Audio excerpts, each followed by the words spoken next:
Welcome to the Benefits Executive Roundtable, hosted by Dorothy Koshu, President of Advanced Benefit Consulting.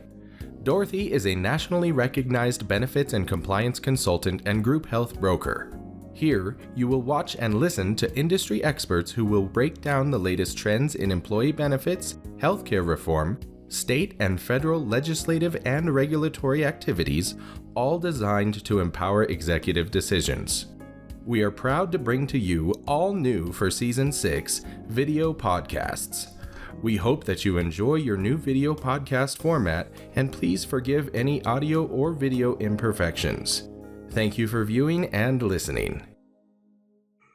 Welcome to the Benefits Executive Roundtable. I'm your host, Dorothy Koshu, President of Advanced Benefit Consulting, and I want to welcome my very special guests today. I have with me Chris Condalucci, who is the Self-Insurance Institute of America's legal counsel, as well as Jordan Smith, the Chief Compliance Officer and Practice Leader on Mental Health from Healthcare Reporting. I want to thank you guys for doing this today because we're going to be breaking down the mental health parity regulations and the NQTL analysis requirements, which frankly I'm getting a ton of questions about, and I'm sure everybody else is. I'm sure you guys are going crazy with it. So helping us understand all this is a really great asset, and I want to really thank you so much for joining me today and for diving into this with me. Thanks for having us. Absolutely. Thank you. So last month at the SIA convention, I was there at one of your sessions, and it was a panel, and it's really well done, by the way. And you guys were talking about all mental health parity and everything that was going on with the regulations and so forth. There was a ton of information. And I have to tell you, to me, that was the best session, by the way, at the conference. I love them all, but that was probably the best. But for the benefit of our audience, which is watching or listening, I wanted to share with them some of the very, very important things that you guys talked about on that panel, because our audience, they're not industry experts, right? A lot of them are CEOs, CFOs, HR directors, people that are really, in the middle of trying to make this stuff happen. And so they may not have the background that the experts had in the room, of course, at the SIA convention. So what I want to do is kind of start from the beginning.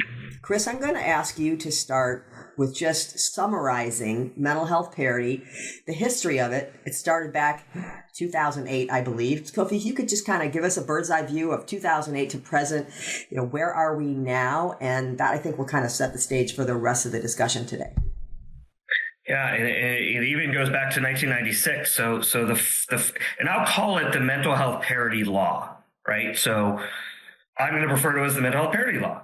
In 96, the first mental health parity law was, put on the books, and it was then updated and expanded in 2008 to your reference.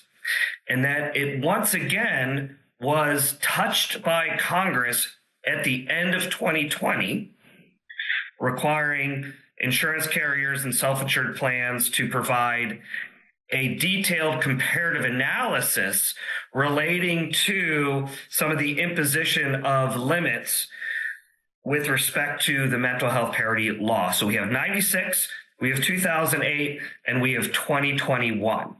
But to your point of raising 2008, and Jordan, I'd love your thoughts on this too. Once I get through this, is 2008 is really when most folks started paying attention to the mental health parity law. The federal departments and the federal government started enforcing the mental health parity law in earnest. So 2008 is relevant, and it makes sense for you to say 2008 and on. So let me talk about 2008 and on. But it's important to set the stage by saying this, and I might be stepping on a question that you're going to ask, Dorothy, is self-insured plan sponsors, especially self-insured plan sponsors, they're not required to cover mental health and substance use disorder benefits at all. They're not required to do so. But most employers do, because employers offer health benefits to attract and retain talented workers, and the demand for good benefits, comprehensive benefits, includes mental health and substance use disorder benefits. Also, kind of the past couple of years with COVID, with social media, mental health and substance use and the opioid crisis is that much more front and center. So more employers now more than ever are offering mental health and substance use disorder benefits in their suite of benefit coverage. So as a general matter, virtually all employers are offering these benefits, and therefore they are subject to the mental health parity law. So when you're subject to the mental health parity law, what does that mean? Well, there are certain limitations that can be applied to any benefits covered under the plan, be it mental health and substance use disorder or medical surgical benefits. And this is where the mental health parity law, where it started in 96, was then added on in 2008, said if you cover mental health and substance use disorder benefits and you impose limitations on those benefits, those limitations could be no more restrictive than the limitations you apply to medical surgical covered under the plan. So there's a parity requirement. Now, let me kind of pivot to this, and then I'll turn it over to Jordan. What are these limitations? And, the limitations are essentially that we most know and talk about is quantitative treatment limitations, or QTLs, which are limitations such as limits on the number of days or visits that are covered. And again, for this QTL parity, the mental health and substance use disorder benefits and the QTLs imposed there can be no more restrictive than the QTLs imposed on med-surg. So the number of days or visits covered for med-surg, essentially must be the same as the number of visit limits or visits covered for the mental health and substance use disorder. The other limit that is most notable, especially in the context of these final regulations that have been released, is non-quantitative treatment limitations, or NQTLs, and you mentioned that. So NQTLs are things like prior authorization, concurrent review, step therapy, essentially cost containment type practices that are, again, imposed on mental health and substance use disorder benefits, as well as med-surg. And the mental health parity law, or the mental health law, says there must be parity in those NQTLs applicable to each of those sets of benefits. Now, the last thing I'll say, and this again segues into another question you'll get to, but I won't step on it, is back to what I said. 2008 on, back to original question, the federal department has been enforcing the mental health parity law in earnest and has stepped up their audits and enforcement efforts significantly, and that has really led to consternation in the employer and labor communities when it comes to sponsoring self-insured plans, consternation on the provider side of the ledger here in the context of mental health and behavioral health providers and payment rates and things of that sort, which, again, I don't want to go down that rabbit hole, but that I hope is a little bit of a background on where we were and where we are now. That's a great background. Jordan, I'm sure you'd like to add to that. Yeah, just a couple points. And I'll refer to mental health typically to mean both mental health and substance use disorder, just because it becomes a mouthful to say all at once. But I think it feels new, right? As Chris mentioned, this is not a new requirement. It's really been around in some way, shape, or form since the late 90s. But why does it feel so new? Well, the Consolidated Appropriations Act in 2021 brought this new requirement. So the concept of parity has been around for a while.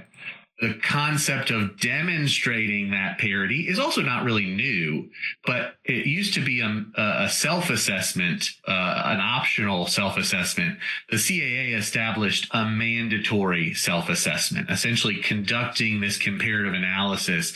Fast forward to where we are today, we now have final rules on that. So there's been guardrails and specific rules established on it. So it feels new to the average self-insured plan sponsor, really to anybody in the industry, because it was just something that the carriers were supposed to be doing, that existed in concept but didn't have teeth.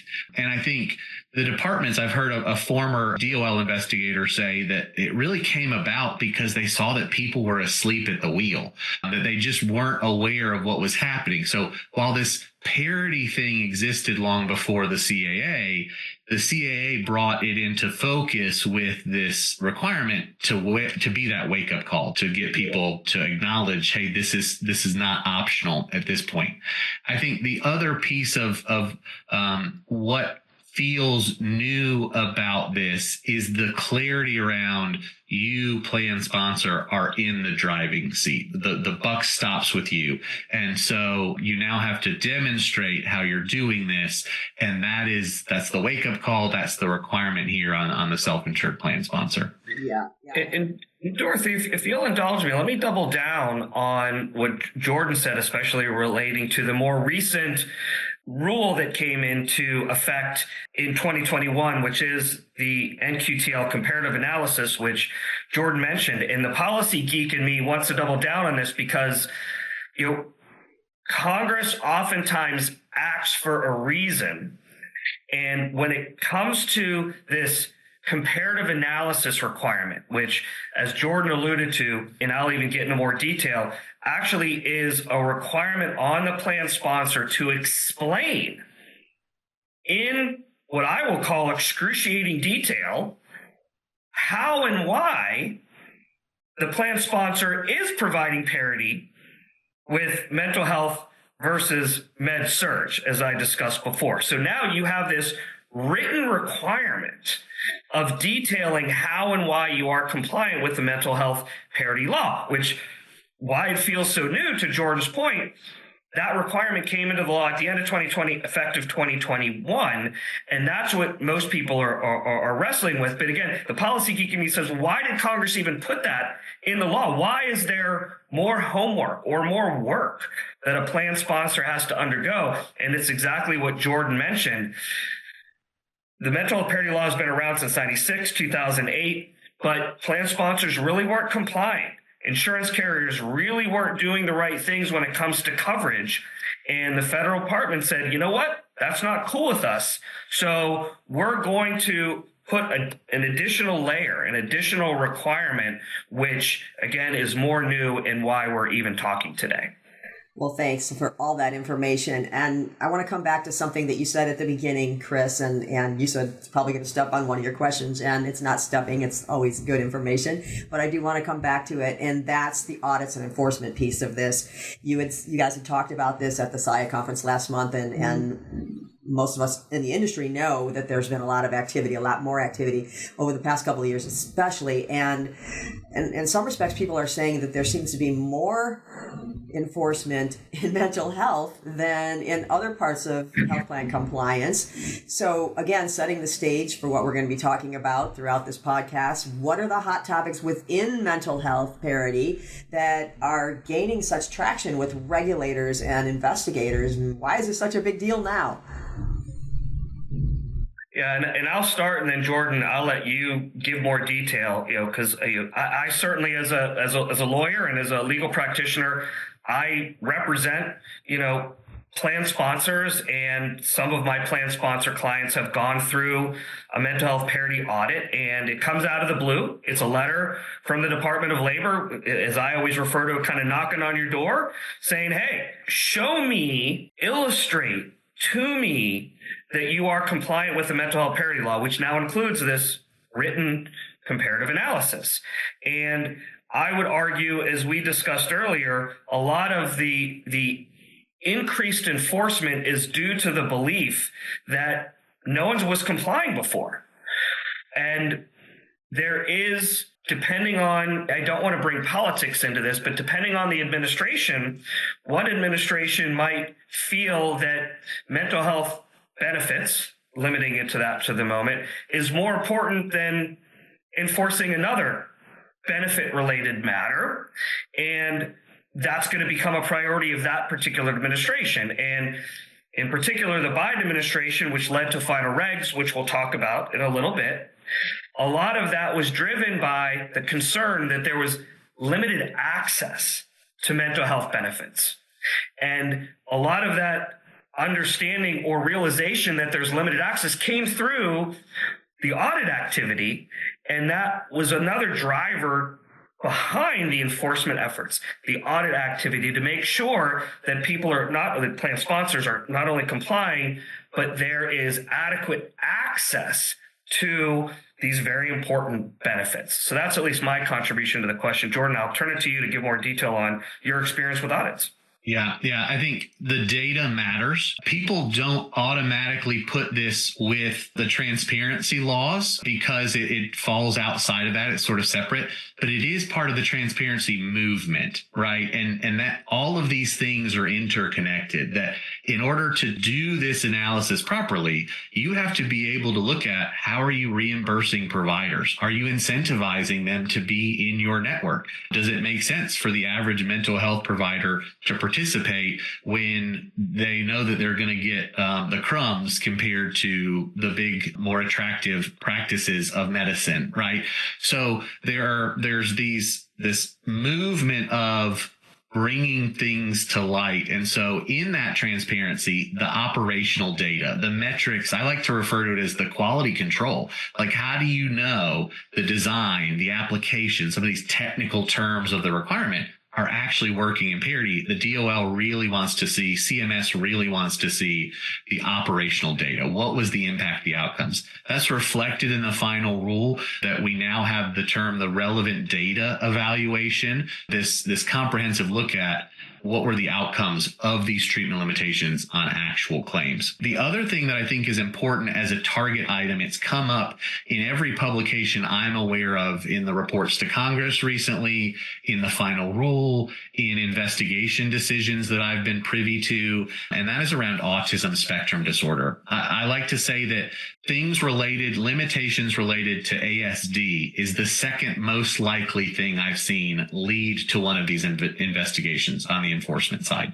The first is an existing DOL or CMS investigation, right? They're fishing in a barrel there, captive audience. It then can become a mental health parity investigation because they've already seen your plan. They've got a lot of the data already. Now they're asking for your comparative analysis. But autism spectrum disorder providers in this area are highly informed. They're aware that plans have these requirements.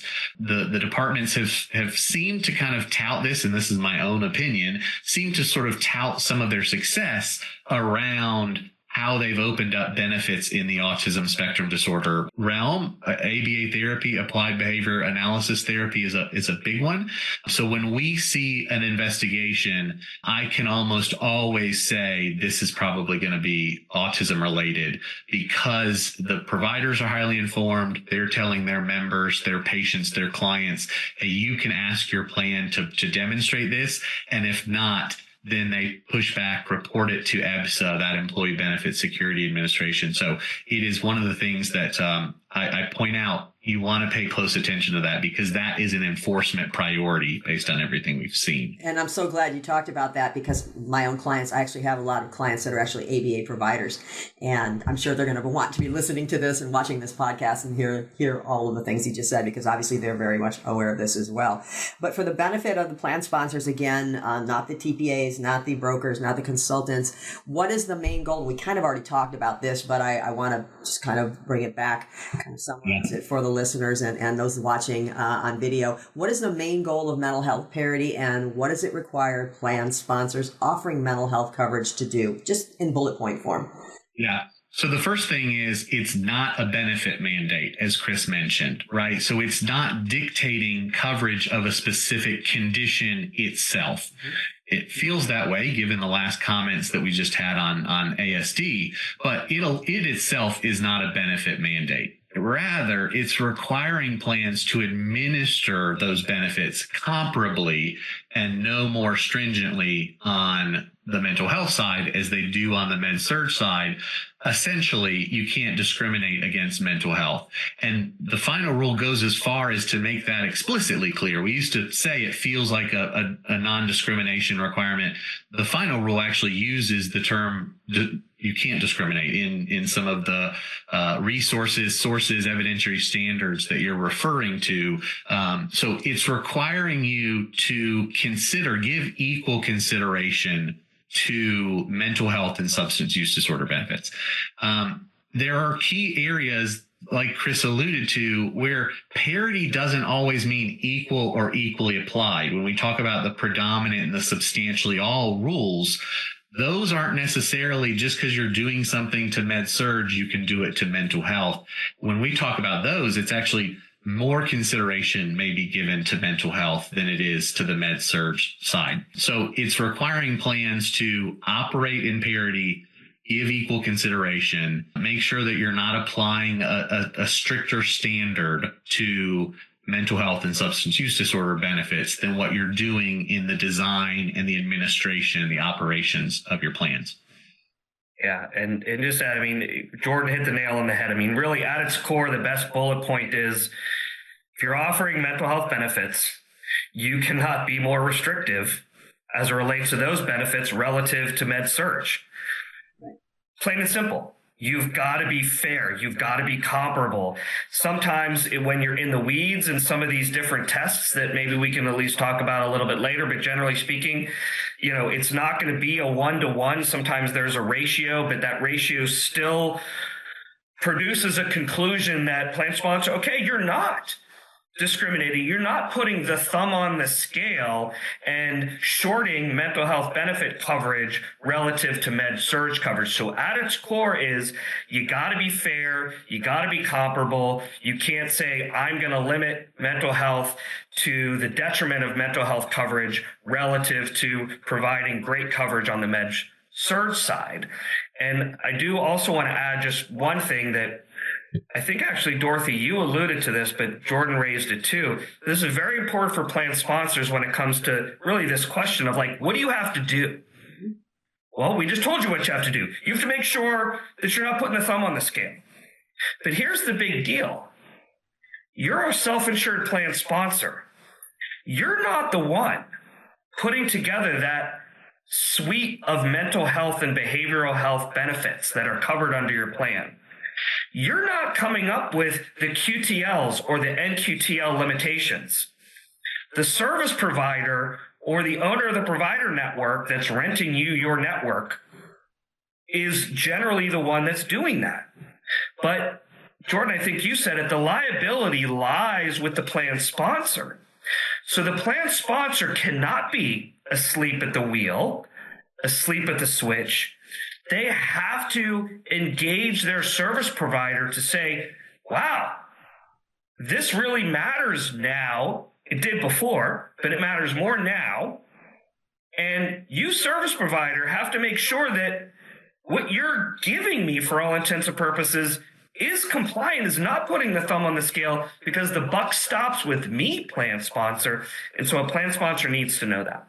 Chris, I don't think that's all. You made it sound, it's plain and simple, easy peasy, right? But I don't think plan sponsors out there are thinking this is easy peasy, plain and simple at all, because it's very complicated. And it's coming up a lot faster than anyone anticipated. So I just want to throw that out there to you guys. Sure. It probably seems easy, but to the plan sponsor, it's not. So I just wanted to make that clear to everybody that's listening, going, what's easy about this? But Chris meant that in the best way, but I just wanted to point that out. Well, let's talk specifically, and I know we've already kind of talked about this a couple of times. Again, just summarizing it, bullet point again, for the plan sponsors that are watching and listening to this. For the plan sponsors that don't understand all of this, that are just very confused, they're reading all this stuff and they're kind of going crazy. Does a self-funded health plan have to offer mental health benefits? Just to summarize what we talked about earlier. I will say it's hard not to, but not because of the Mental Health Parity and Addiction Equity Act, right? You're dancing around ACA, you're dancing around maybe state mandates depending on your ERISA status. So not necessarily. There are still options. The final rule did sunset for non-federal governmental plans, HIPAA opt-out option, MHPAEA opt-out for those non-federal governmental plans, but for the average private self-insured plan, this is not dictating that you have to offer mental health benefits. You may have to offer more, better, or different because of the requirements of MHPAEA. And again, I'm not an attorney, so Chris may be able to give the actual legal advice, but practically speaking, it's hard not to, but this isn't something that dictates that you offer it, period. Yeah, and going back to the core, like I mentioned previously about the thumb on the scale, which to your point, illustrating that you're not putting the thumb on the scale is where the complexity lies. But the core is plan sponsor, you can't put the thumb on the scale to the detriment of mental health relative to med surge.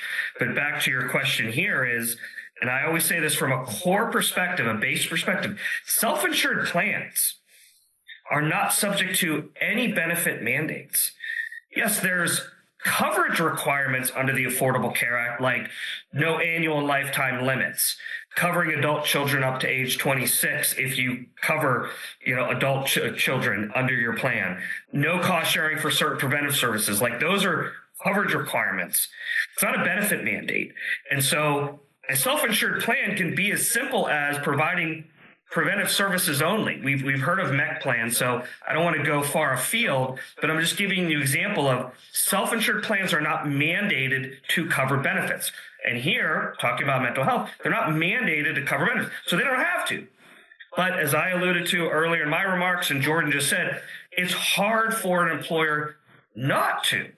So now that employers, virtually all of them, are offering some form or sort of mental health benefit, you fall into the mental health parity law, which then says you can't put the thumb on the scale. That's easy to say that, but then the complexity, which is not easy, which you alluded to, Dorothy, is how do you illustrate that you are not putting the thumb on the scale? Yeah, I want to actually expand on that for just a moment, because it's right along the areas of what we've just been talking about. Jordan and I talked about this earlier. I had a webinar yesterday with my clients and guests and so forth, and it was myself and my attorney and also a human resources consultant on part of it as well. But in the one that was being done by a detailed session on legislative and regulatory updates with my attorney and I, we talked about the Mental Health Parity Act, and a question came up from a plan sponsor client of ours. And I just wanted to share that because this question has come up a lot. And I just wanted to throw this out there so that people might be watching and listening to this would have a better understanding of it. And that is, okay, so let's say a self-funded plan doesn't offer mental health benefits, haven't for many, many years, since prior to 2008, sometime between 1990s and 2008, they cut them all out, knowing that this law was going to be going into effect for cost savings. But they do offer a limited scope EAP program, standalone, which has a couple of sessions of what you could call therapy sessions or whatever from under mental health, but also covers things like helping with financial planning, helping with college planning, helping with all that, a typical EAP program. So Jordan, would you mind sharing with our audience, if you are a self-insured employer in that situation and they're worried about whether or not that EAP plan forces them to comply with the Mental Health Parity Act, can you inform them for me, please? Yeah. Absolutely. So again, this isn't applicable to the non-federal governmental plans, right? There has been a sunset opt-out, all that. Right. But if all you're offering is a traditional EAP, an EAP is an accepted benefit. If it's not requiring participation in a major medical plan, if it's not providing those additional benefits beyond that preventative assistance program, then it does not create an obligation for falling under and complying by MHPAEA. That's addressed in a few times in the previous guidance and also briefly in the final rule that EAP is an accepted benefit. Right. Now, if you're trying to administer your secret major medical plan that you call an EAP or you're trying to filter benefits through an EAP first, that would bring you under the MHPAEA umbrella, the Mental Health Parity Law umbrella. But no, an EAP itself would not. Yeah. And I'll add to that, sorry to interrupt, I'll add to that just to say, you do need a legal analysis because it's easy to say, which I agree with Jordan, 100%, which is an EAP is an accepted benefit and therefore is not subject to the mental health parity law. But you have to analyze whether the facts and circumstances and the structure of your EAP indeed meets that accepted benefit definition, which then therefore can make you feel comfortable. Okay, I don't got to worry about it. But to Jordan's point, if your EAP is doing things that does not meet the requirements for becoming or satisfying the accepted benefit requirements to be an accepted benefit, you might not be an accepted benefit. And therefore, if you're not an accepted benefit, then you are subject. So generally speaking, EAP, Jordan hit the nail on the head, not subject, but you got to do the analysis. And that's something that I always recommend as well. Make sure you have something on file, talk to an attorney, get something in writing about having an opinion about whether or not this plan does meet the exception rules there. So thank you for that. I really appreciate it. Let's talk about some unintended consequences. And I know that you guys talked about it in Phoenix last month at the SIA convention. Can you tell us about your interactions with the departments? Chris, you had mentioned this, and you said that sometimes the departments are subjective. Can you explain this and what those unintended consequences are all about, in your opinion? Yeah, and Jordan, I want to get your thoughts on this too, but when it comes to the enforcement and audits that we discussed, and it comes to me saying you need to illustrate that you're not putting the thumb on the scale to the detriment of mental health relative to med-surg, you need, as a plan sponsor, with the help of your service provider, you need to illustrate that.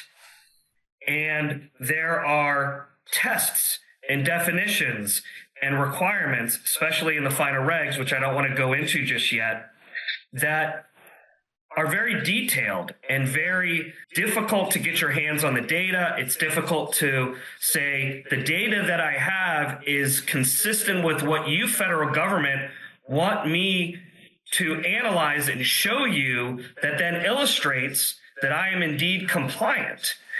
And that's where, in our opinion, or my opinion, the subjectivity comes in, where the plan sponsor, their service provider that they're working with, or the outside consultant or legal practitioner like myself, we might say, okay, we know what the rules are.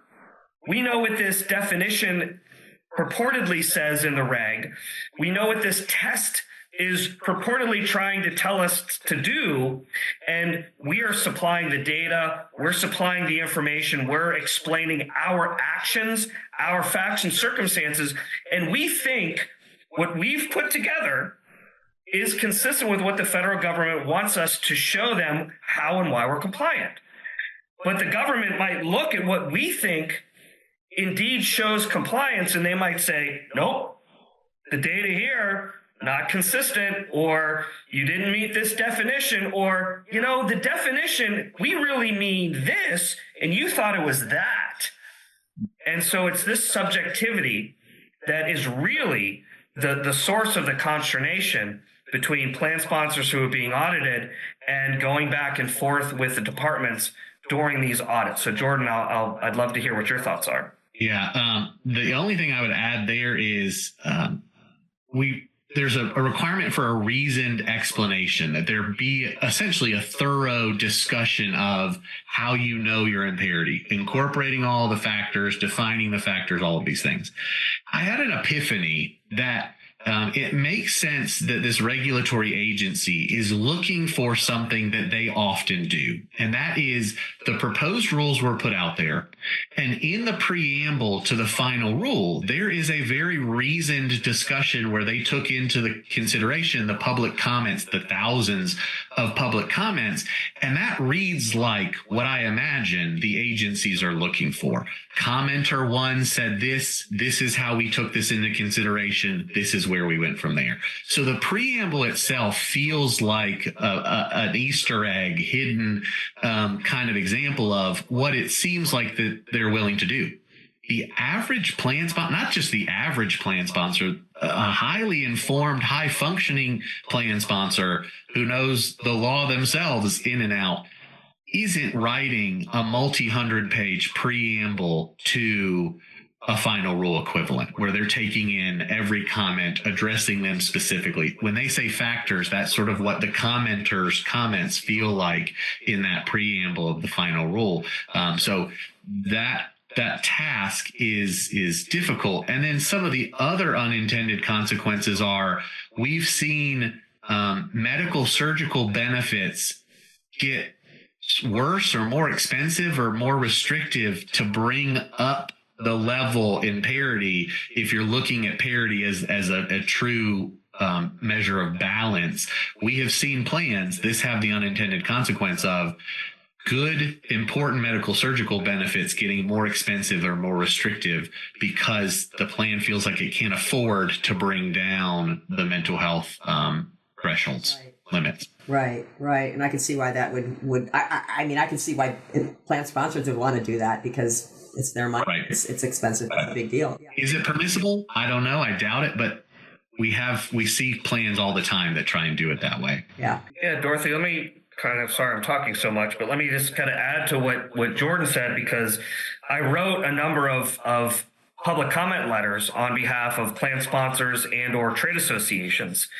And one of the things that we said was, okay, Biden administration, you are requiring plan sponsors and, insurance carriers, who are essentially the service providers of the plan sponsors, to meet these different tests and definitions and explain in excruciating detail why there is parity.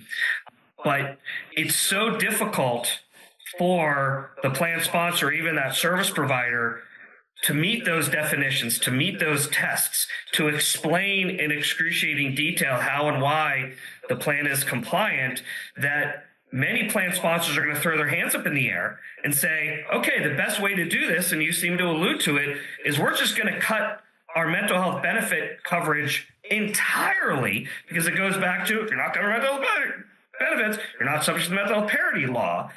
Or there's an iteration of it where, as Jordan said, the plan sponsors want to keep the restrictions on the mental health benefits, but they have found through lawyers or their consultants or their carriers saying, you know what, you guys aren't in parity, then they have to impact the med-surg side of the equation, which does have an unintended consequence there. And later on, I'd love to comment on what Jordan mentioned, and actually you crystallized the point about the preamble. Not a lot of people are reading the preamble of this final reg, but it is a good roadmap, and I have a 19-page summary of that whole crazy rule that has allowed me to boil it down to then articulate it, of course, but it's not as easy as it sounds.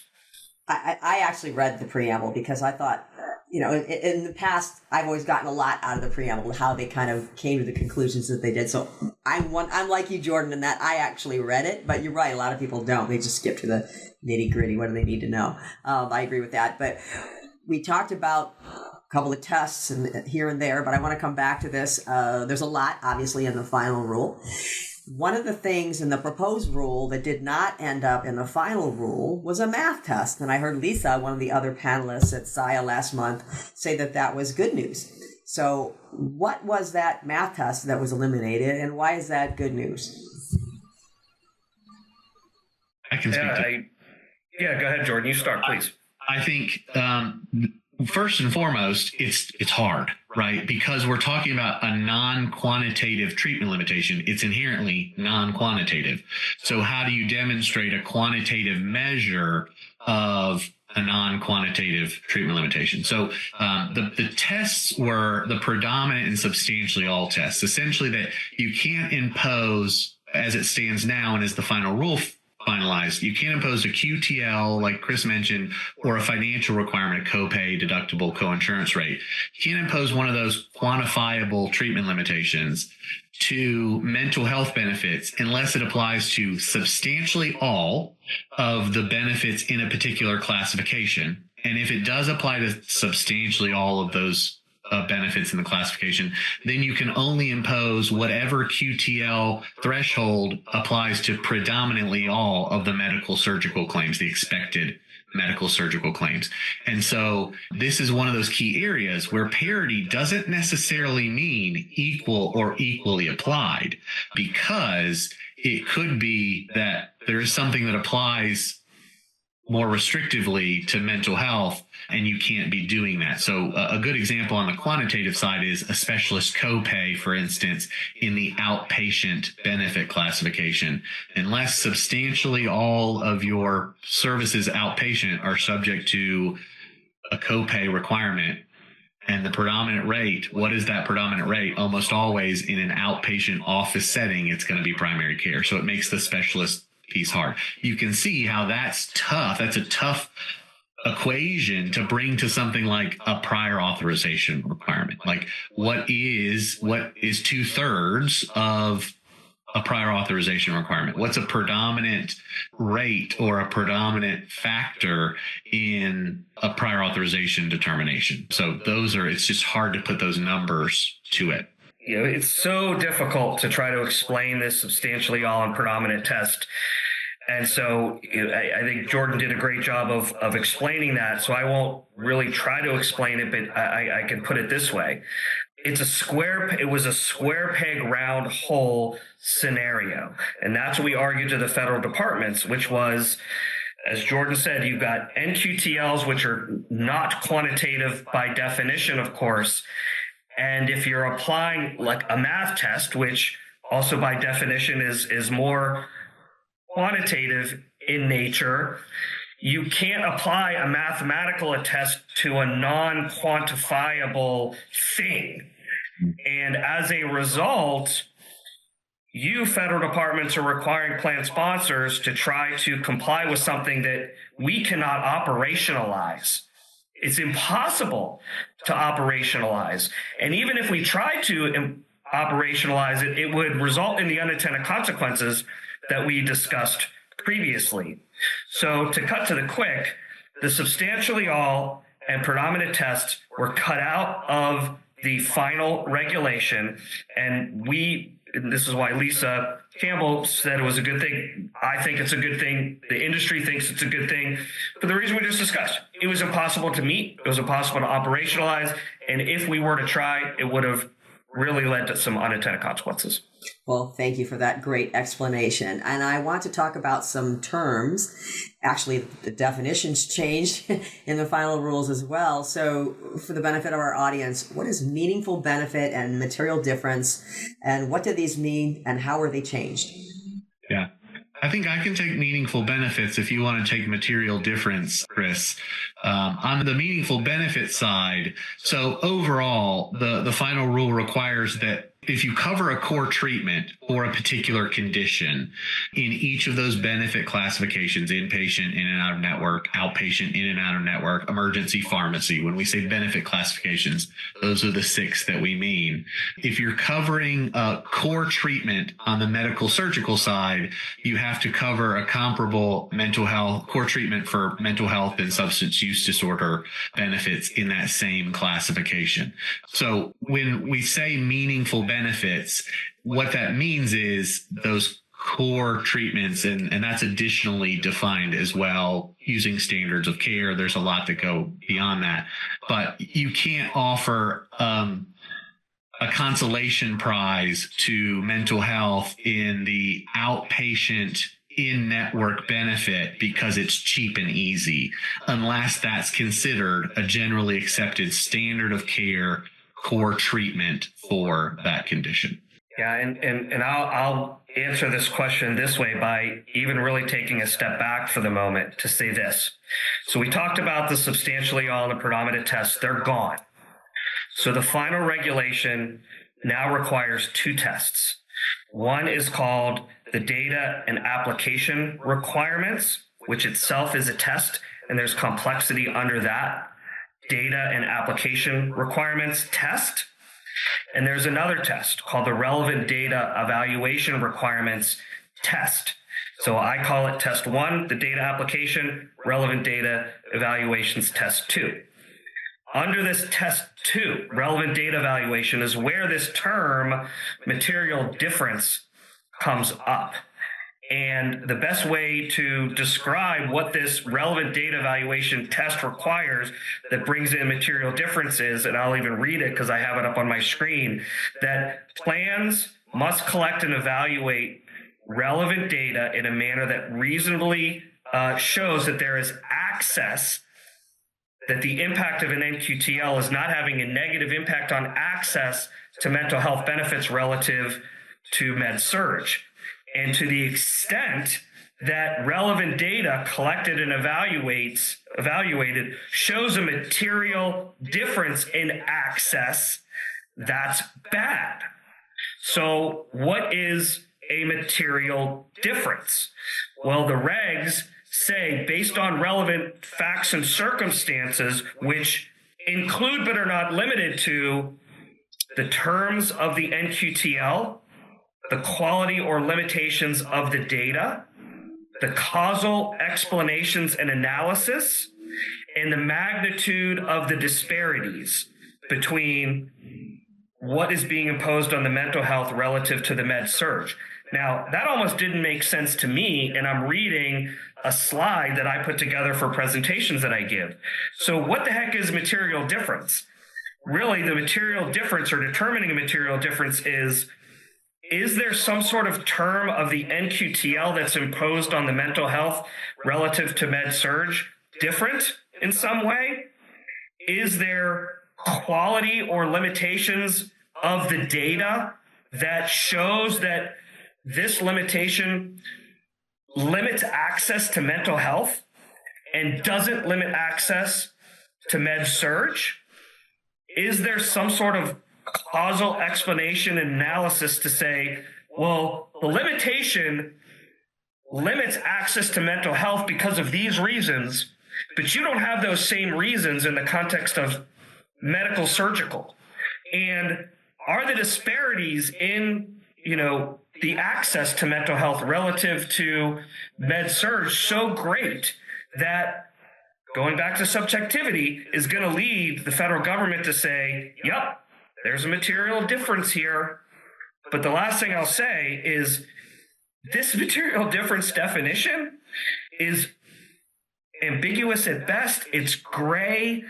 It's hard to wrap your head around. And if you're, again, trying to comply, you think you've complied because you've talked to me as a lawyer, you've talked to Jordan as an expert, but we might present it to the federal department and they might say, you know what? Where you thought there was no material difference, there is. Of course, they're gonna come back to that when they can, right? Well, let's just. I want to again summarize, just for the benefit of those that are not as familiar with the terms and terminology and so forth. In simple terms, again, can you just define what NQTL is and what it means for plan sponsors? Again, bullet points, since you've already kind of talked about it in a lot of different ways before this, but let's just kind of narrow it down. So an NQTL is a non-quantitative treatment limitation. That's a process, a strategy, a limitation or a requirement that's non-quantitative. I like to say speed bumps are walls. Things like prior authorization requirements, how you are building the network, how you're incentivizing providers to join the network, composing the network, how you're drafting the formulary and what drugs you're putting in your formulary versus not, how you are enforcing a medical necessity requirement. Are you diverting things for a separate review for medical necessity? So these NQTLs are processes, strategies, limitations that are limiting or potentially limiting mental health and substance use disorder benefits. In and of themselves, they're not inherently a bad thing. It's not that you're not allowed to have them in your plan, but in fact, they're normal pieces of administering, building, operating medical plans, but they are on the non-quantitative side, so more abstract things. Right. Well, thank you for that explanation. That's very helpful. Chris, you said that you like to put the NQTL, comparative analysis, into two buckets, the benefits bucket and the analysis bucket. Can you walk us through those buckets and why they're so important to have the compartmentalization, as you call it? Yeah. And it really goes back to the way that at least I've tried to analyze this final regulation and the requirements that employers have to meet, plan sponsors have to meet going forward. You have what I will call the benefit coverage requirements, which is you're already offering mental health, and here you have to meet these different tests and definitions that I alluded to, the data application requirements. That is related to the benefit coverage. Is your benefit coverage comparable? Are you putting thumb on the scale based on whether you've met these data application requirements? Similarly, are you putting the thumb on the scale to the detriment of mental health if you are not meeting the relevant data evaluation requirement, which includes this amorphous definition of what is a material difference? And those are the benefit requirements. That goes to the benefit. So you're offering mental health, you're putting the thumb on the scale because some way, shape, or form you're not meeting the design and application requirement test, or you are not meeting the relevant data evaluation requirement test. So that's the benefits coverage requirement and compartmentalized piece. The second piece is the NQTL comparative analysis, which we alluded to, which is a written analysis. Plan sponsors are required to explain in excruciating detail how they satisfied the benefit coverage requirements that I just described. In your comparative analysis, you have to say why there's no material difference. And you have to give data that supports it. You have to give facts and circumstances that supports it. And again, separate and apart from the benefit coverage in these tests, there are what we call, the reg calls 6 content elements that must be set forth in the analysis. And those 6 content elements require the explanation of how and why you have met the benefit coverage requirements, these tests. So that's the way I compartmentalize. It's not all just comparative analysis, this reg. It's not all just, are you putting the thumb on the scale? It's both. You can't put the thumb on the scale, and you got to explain why. And how you explain why is through the written analysis, which is its own separate requirement. Jordan, at SIA, you had said that with the final rules, plan sponsors are now more prepared and that there were many lessons learned from the final rules. Can you tell us your thoughts on that? Yeah. So I think just generally speaking, because we had a long runway with the proposed rules being out there, there's just general preparation, right? We've been getting the message out there. Don't wait, right? You've got to start gathering these processes, these strategies. You've got to start asking the questions and things like that. I think some of the lessons learned from the final rule are actually things that we were interpreting from investigations, conversations with investigators, final decisions, determinations, the reports to Congress. Some of the things like definitions, like a strategy is something that's used on the front end as you're designing an NQTL, whereas a process is something that's used in the application of that NQTL and the daily life of the plan. We kind of knew that, right? But the terms were just ambiguous and often interchanged, similar to something Chris said earlier. So we now know what we expected before. Some other things are, there's a clear timeline for what enforcement looks like. That wasn't as explicit prior to the final rule, that you've got 10 days from the date that the DOL requests your proof of parity. Then what happens after that? You've got a 45-day corrective action period if they issue an adverse initial determination. You've got 7 days after an adverse final determination to notify plan members. So there's been clarity brought to the enforcement side of things that we didn't have before. Chris, did you want to add to that? Yes, in that, and I guess I alluded to it a little bit before too. Going back to Jordan's epiphany on the preamble, the preamble is helpful because it does provide more or less a roadmap of what the departments are looking for. And under, and I'll keep using this, the test 1, the design and application requirements test. A plan sponsor has to show through the comparative analysis that the NQTL, here this non-quantitative treatment limitation, prior auth, for example, was not designed in a way that discriminates or that, is more restrictive. And the definitions that must be met or the tests that must be required include words like processes, strategies, evidentiary standards, factors. And in your analysis, you have to say, the process that I used was X, Y, and Z. Well, in the preamble, the department's provided a list. It's a non-exhaustive list. It's like included but not limited to, and it lists what those processes are. So if you're a plan sponsor and you're a legal practitioner like me who's now going to be reading these analysis to say, yes, you're compliant, I'm going to go to the preamble and say, was my processes that I used, that I wrote down X, Y, and Z, was that on the list that was in the preamble? Was the evidentiary standard that I explained in my service provider for me explained in my analysis, did those words, did those standards, were they consistent with what was in that preamble? Then I'm okay.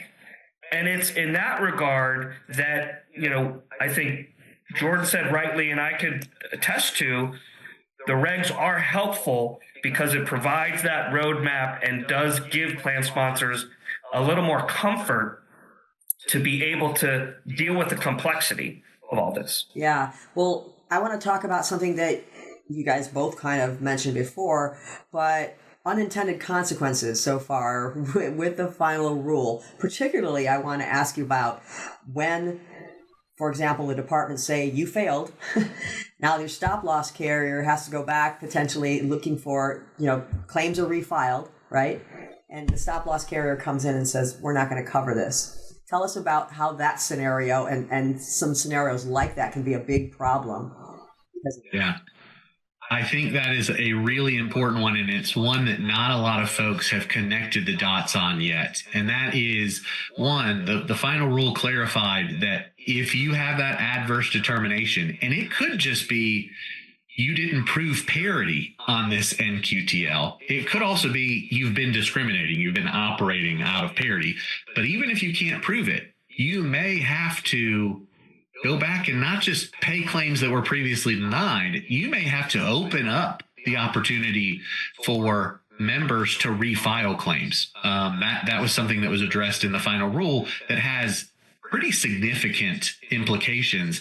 And if it's something expensive like an ABA therapy claim, like we talked about before, or something else, and the DOL says, hey, you are in violation, and you try and go to your stop loss carrier reinsurance and say, hey, underwrite us for this risk. We've seen cases where they've come back and said, we're not underwriting that risk. You are in violation. So you're coming out of pocket there. Yeah. Chris, did you have anything to add to that? I mean, in here, I agree with everything that Jordan said. And here's a very important distinction. This goes back to my compartmentalizing. The benefit coverage requirement, compartment, bucket, and the NQTL comparative analysis bucket.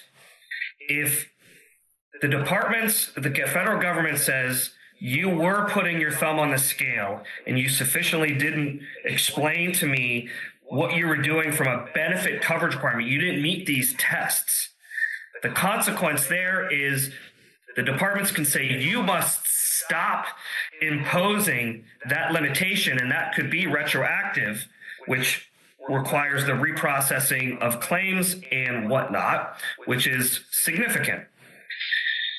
That's the consequence for not meeting these tests on the benefit coverage side. On the NQTL comparative analysis side, it's a little murky, but I'll still try to explain it this way. If you didn't explain those 6 contents in your NQTL analysis, so let's say you only have 3 of the 6, the departments are going to say, your analysis was insufficient, and therefore you violated the NQTL analysis requirement. You didn't necessarily violate the benefit coverage requirement. You violated the analysis requirement. And there's a different consequence for that.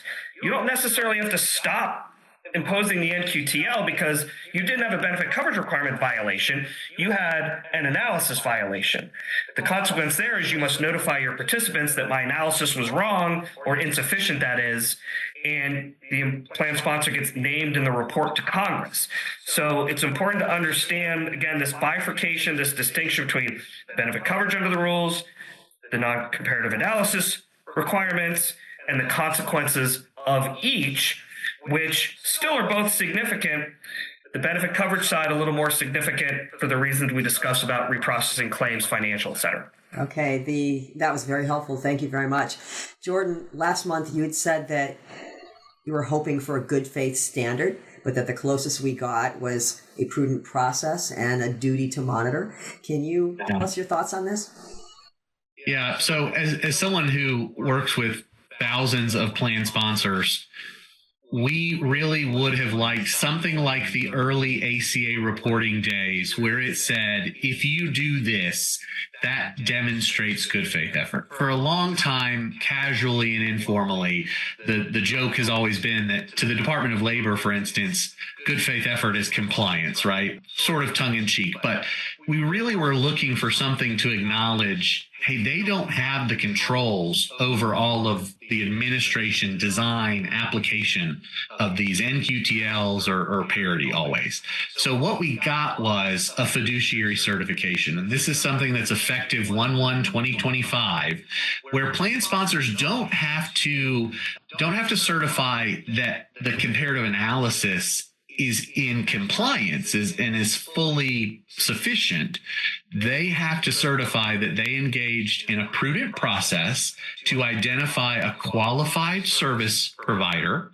Qualified service provider is not a term that is defined in the final rule. That could be your TPA, your network, your PBM, your medical management vendor, to prepare and draft and conduct a comparative analysis. And then you have a duty to monitor that. They do define what that duty to monitor looks like. At least you have to engage in a review of it. You have to look at what was prepared by this qualified service provider. You have to ask questions if relevant to make sure that you fully understand and are engaged in what they prepared and applying that.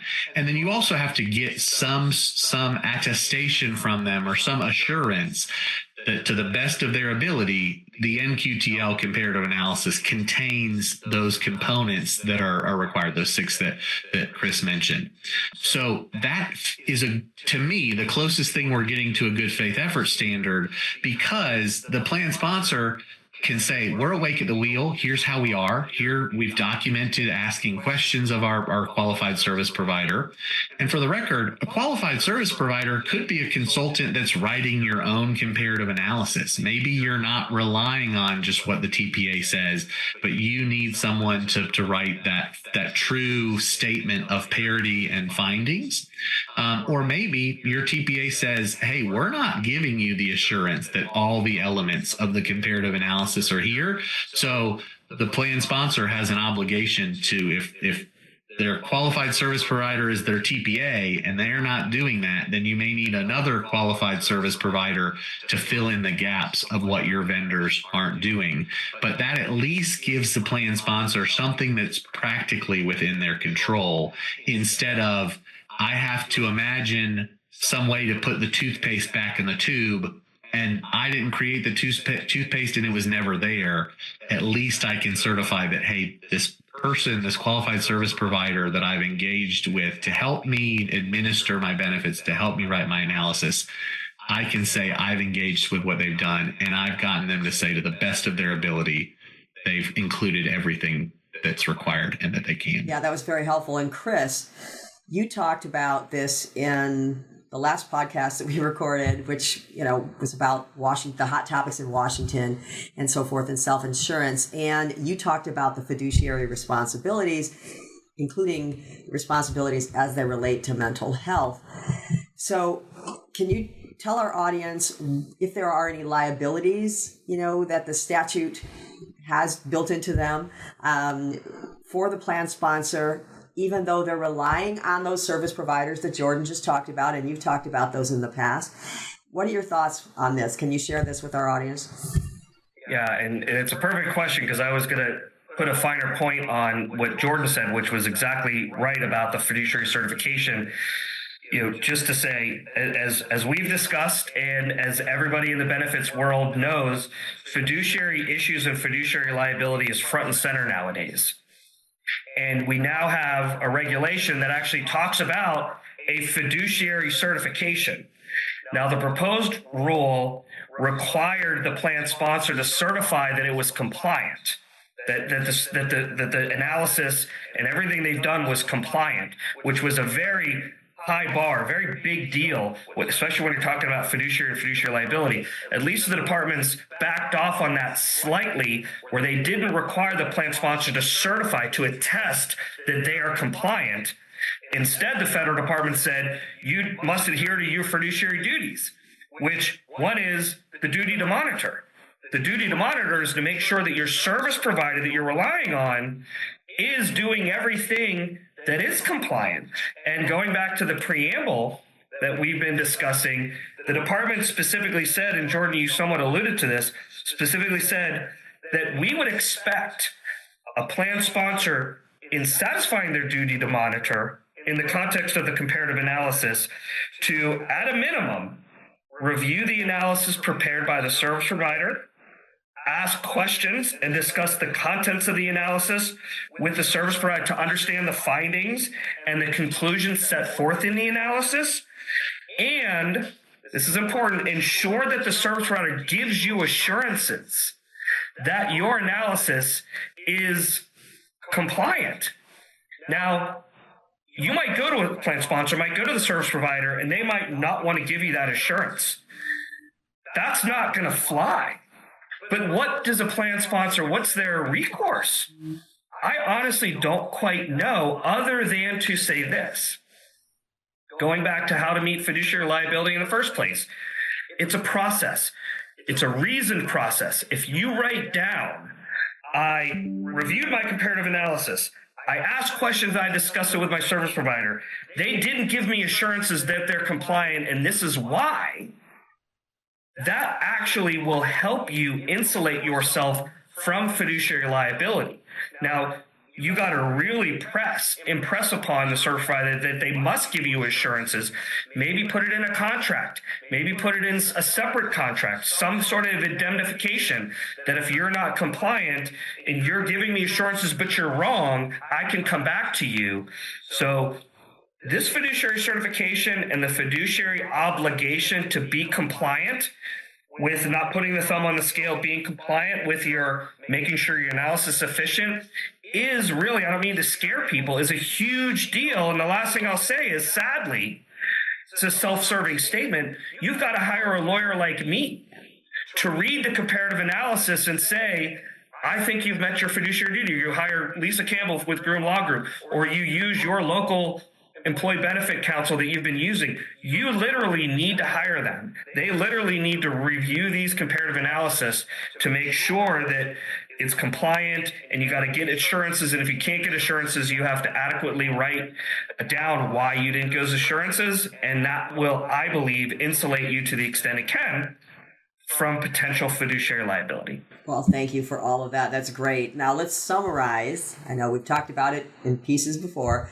but again, for the benefit of our audience, let's summarize what needs to be done in 2025 and what needs to be done in 2026. So let's start with 2025. What are the bullet points of what needs to be done in 2025? Yeah. So the requirements of the final rule generally apply to those group health plans and group coverage on the first day of the first plan year beginning in 2025. So that plan year after that, right after that, or for most plans, it is that January 1. One really important notable thing here is that fiduciary certification requirement. That is effective this coming January 1st, the thing that we've just been talking about.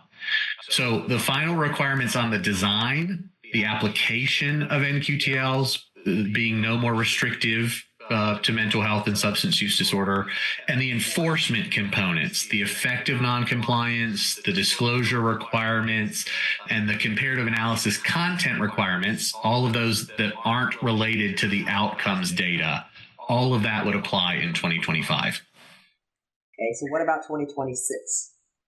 Yeah.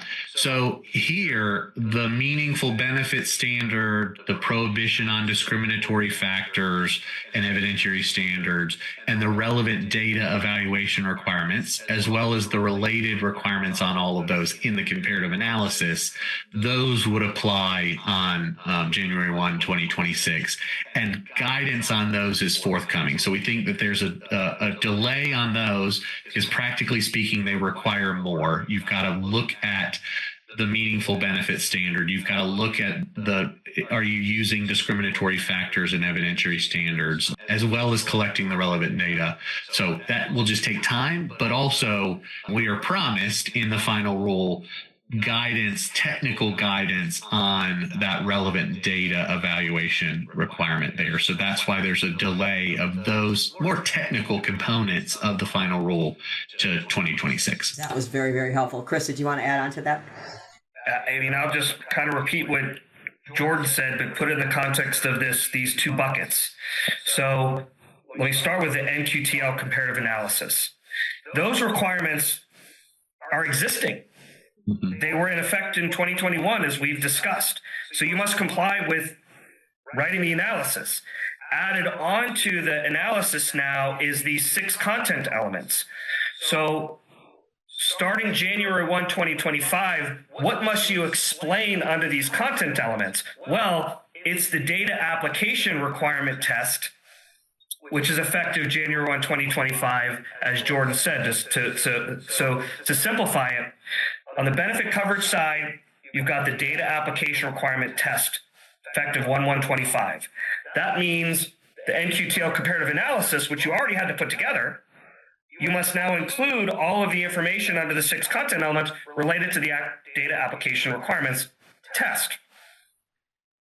January 1, 2026, the relevant data evaluation requirement applies then. Material difference, which is within that test, applies then. Then therefore, on your comparative analysis, under your 6 content elements, that's when you include it. That's January 1, 2026. So data application requirements 1/1/25, content elements associated data application 1/1/25, relevant data evaluation requirements 1/1/26, content elements related to relevant data requirements 1/1/26, and Jordan alluded to something we didn't talk about, which is the meaningful benefit requirement. That's applicable 1/1/26, and you similarly have to explain it in your analysis. Well, that's a lot, but thank you. That was a really good summary. You guys did a good job with that. That would have taken me 15 minutes, and I still wouldn't have covered any of it. So thank you for that. Jordan, I want to come back to you from a plan operations perspective. Your company does these NQTL analysis reports and investigations or analysis, should we say. What are the primary things that plan sponsors should be doing right now to prepare for this? Hopefully they've been doing this for the last few years. Yeah. If they haven't, or if they've been kind of dabbling in it and not knowing where to go from here, what should they be working on, and why should they perhaps reach out to people like you that can help them? Right. First and foremost, don't wait. You've got to get started. That's long since been the case. We got some clarity, but the other thing is fine. You either have to decide, are we saying our qualified service providers are our TPA, network, medical management, PBM, or are we hiring our own qualified service provider to craft our comparative analysis? Our company, for instance, we do both. We gather the information and help you in your duty to monitor, review what your TPA, PBM network does, or we have a division that consults you on actually writing your own full, true, complete, fill-in-the-blank comparative analysis top to bottom. So starting with that vendor is important now because it takes time. I mean, practically speaking, with the back and forth, regardless of whether you're hiring someone to write your own comparative analysis and you're not relying on a standard one or something from your TPA, that process is going to take time. That back and forth is going to take time. I see that take anywhere from 3 to 9 months. I've got some plans that still are a year into it and they haven't gotten sufficient responses from their vendors. So starting that process. The other thing that I think we alluded to earlier that I think is critically important, pay attention to your autism spectrum benefits or exclusions and limitations. We have seen investigations that have started because there was a disparity somewhere down the line in medical management or utilization review or metrics. And it looked like it was a denial on the basis of medical necessity. And everybody thought, not medically necessary, we're going on. When in reality, it was an autism spectrum disorder claim for ABA therapy that had previously been paid but stopped because of some new medical policy requirement that was out of parity, and it routed and looked like a denial on the basis of medical necessity. The plan sponsor, even a well-meaning plan sponsor, wouldn't realize that unless they were digging a little bit more. So pay attention to the outcomes, the impact that these treatment limitations are having on your benefits. You're at the wheel. You're at the switch. You've got to be the owner of those and make sure. So paying closer attention really to any limitations in your plan documents, directly, indirectly, or potentially related to mental health and substance use disorder benefits, you need to have a close eye on and start building your justification on why your plan looks the way that it does. Right. What a great summary that was. Chris, did you want to add on to that? No, I actually think you hit the nail on the head. Okay. Yeah, I thought so. That was fabulous. You've done this once or twice. You've talked to people about this because you know how to sit down and talk about it. So once you have your benefits analysis done, which is a huge project in itself, is the plan sponsor done, or is this an ongoing thing? It'd be nice if they clarified that specifically or explicitly. Yeah, my response is an ongoing thing, and maybe related to what just Jordan said is, in going back to the preamble, the department specifically said, hey, everybody, you were already supposed to be doing all of this. Yes, we have a new layer of stuff, and that stuff is super complicated, of course, but you were supposed to be doing this. And so you got to do this now because you already were supposed to. You were supposed to have this yesterday. And to Jordan's point, it takes a very long time even to get your first analysis. But going back to this duty to monitor and to the question, it is an ongoing exercise. And also, if you think about it, benefits change year to year often. The way in which cost management and cost containment strategies, are imposed change year to year. And therefore, the year-to-year change, you need to always keep up to speed on what does your analysis say, because you don't want a change to be made and your analysis to not have reflected that. And then you give that to the departments and they somehow find out that, your analysis is 3 years old because you've changed, 2 years ago. That's an issue. So it is ongoing. So it's a full employment act for people like Chris, for people like you, Jordan, and even for people like me, just on a consulting basis. I think it's gonna keep people busy for a number of years to come, for sure.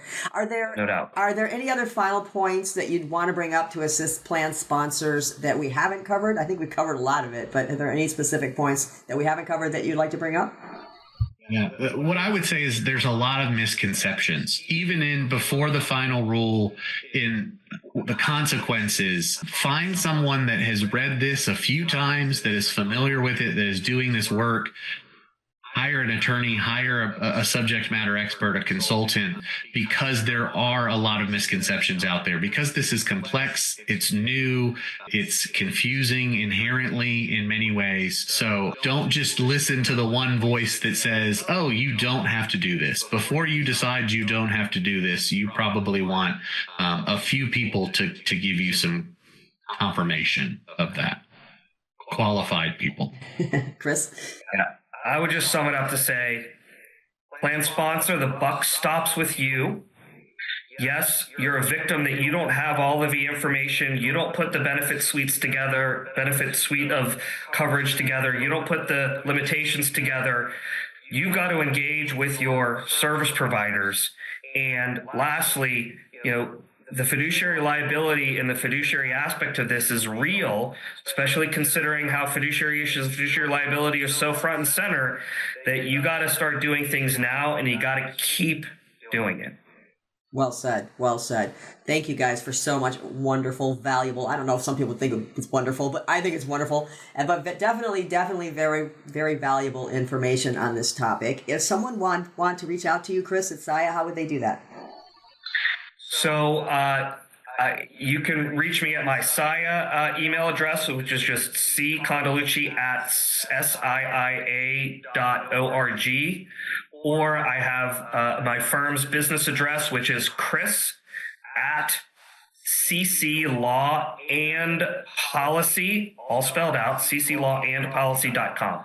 So those are two ways to get me. And I'm glad you put both there because people might want to be reaching out to you for issues other than SIA related. So that's good. Jordan, how about you?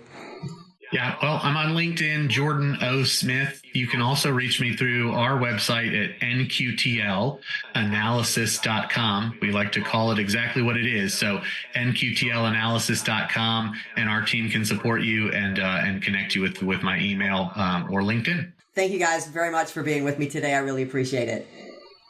Likewise, thank you. Thanks for having us. You're welcome. To everybody out there, please stay safe, stay healthy, and stay tuned for the next episode of the Benefits Executive Roundtable. Thanks, everyone. Thanks for watching. Stay tuned for compliance tips, cost containment ideas, new trends, and decision-making tools. This podcast is produced by Advanced Benefit Consulting, Anaheim, California. All views expressed are those of the host or interviewees and not necessarily the views of Advanced Benefit Consulting. Information contained herein should not be construed as legal advice. We always recommend that you consult with your legal counsel as situations do vary. Ms. Koshu can be reached at 714-693-9754 extension 3 or toll free at 866-658-3835. By email at dmkoshu@advancedbenefitconsulting.com or visit our website at advancedbenefitconsulting.com.